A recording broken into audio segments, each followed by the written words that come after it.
Medicover Hospitals, Vizag's most trusted hospital. 04068334455. చేయడమే చాలా తప్పు. మీరు సాక్షులే కదా, ఇదేదో మీరు ఇప్పుడు కొత్తగా పుట్టరాలేదు, మీరు ఈ రాష్ట్రంలో ఉన్నారు, మీరు సాక్షులే. ఈ ప్రశ్న మీరు అడిగారంటే నేను దీనికి బాధపడుతున్నాను. అందరం సాక్షులే. ఆయన నిజాయితీకి చేశాడు, నిజాయితీకి చేయలేదు, ఈ రాష్ట్రాన్ని ఏ విధంగా ఇబ్బంది పెట్టాడు, 5 కోట్ల మంది ప్రజలు ఏ రకంగా ఇబ్బంది పడ్డారు, అందరూ సాక్షులం కాబట్టి మనం దాని గురించి చర్చించుకోవాల్సిన అవసరం లేదు. అందరికీ తెలుసు కాబట్టి ఆ ఫలితాలు మొన్న వచ్చారు.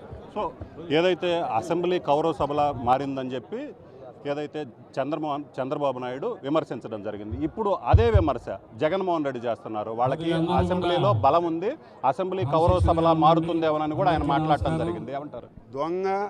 దొంగ అంటారు. ఆయనకి అది అలవాటు అయిపోయింది. ఇప్పుడే కదా 5 సంవత్సరాల్లో ఆయన మైండ్లో ఏది చేయాలనుకుంటాడో దాన్ని ముందు బయట పెడతాడు.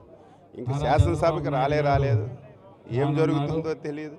అప్పుడే ఆయన ఊహించుకుంటారు. తెలుగుదేశం పార్టీ శాసనసభ గౌరవాన్ని పెంచే పార్టీ. శాసనసభ అంటే రాష్ట్ర ప్రయోజనాలను కాపాడేది శాసనసభ. సమర్థవంతమైనటువంటి చర్చలు జరగాలి, ప్రతి ఒక్కరూ చర్చల్లో పార్టిసిపేట్ చేయాలి. ఈ చర్చల ద్వారా రాష్ట్రంలో అన్ని వర్గాల ప్రజలకి మేలు జరగాలి.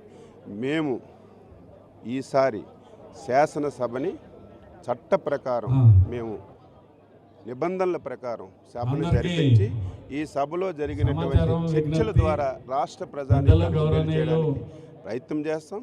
ఈరోజు మాకు తనాపర భేదం లేదు. ఎవరు పార్టిసిపేట్ చేసినా, ఎవరు చర్చించినా మేము వారికి సమాధానం చెప్పడం సిద్ధంగా ఉన్నాం. సో ఫైనల్గా చెప్పండి, అందరూ ఇంట్రెస్ట్గా ఎదురు చూస్తున్నటువంటిది వైసీపీకి ఏదైతే ప్రతిపక్ష హోదా లేదు, అసెంబ్లీలో జగన్కి ఎక్కడ సీటు కేటాయిస్తారనే ప్రశ్న అయితే మాత్రం అందరిలో ఉంది. సో అసెంబ్లీలో జగన్కి ఎలా ట్రీట్ చేయబోతున్నారు, ఆయనకి సీటు కేటాయించే విషయంలో ఎలాంటి నిబంధనలు పాటించబోతున్నారు? నిబంధనల ప్రకారం చేస్తాం. సో ఇది పరిస్థితి. మొత్తం మీద చూసినట్లయితే జగన్ మాటలు చూసినట్లయితే దయ్యాలు వేదాలు వల్లించినట్లుంది. గత 5 ఏళ్లలో అసెంబ్లీలో ఆయన చేసినటువంటి అకృత్యాలు ఏదైతే ఉన్నాయో అవన్నీ కూడా రాష్ట్ర ప్రజలందరూ గమనించారు.